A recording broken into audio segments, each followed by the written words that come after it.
হামাসকে সহায়তার অভিযোগে মার্কিন আদালতে ৩ দেশের বিরুদ্ধে মামলা। ফিলিস্তিনের স্বাধীনতাকামী গোষ্ঠী হামাসকে সহায়তা করার অভিযোগে ৩ দেশের বিরুদ্ধে ওয়াশিংটনের ফেডারেল আদালতে মামলা করা হয়েছে। দেশ তিনটি হল ইরান, সিরিয়া এবং উত্তর কোরিয়া।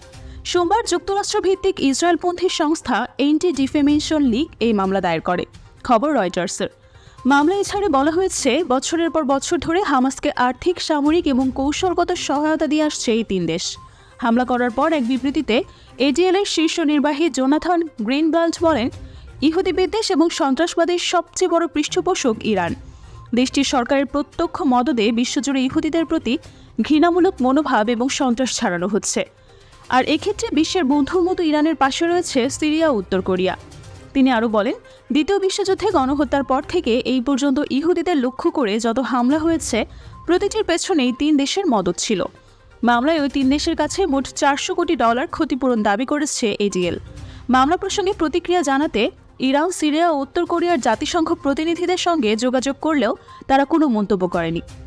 প্রসঙ্গত, গত ৭ অক্টোবর ইসরায়েলের দক্ষিণাঞ্চলে অতর্কিত হামলা চালায় হামাস।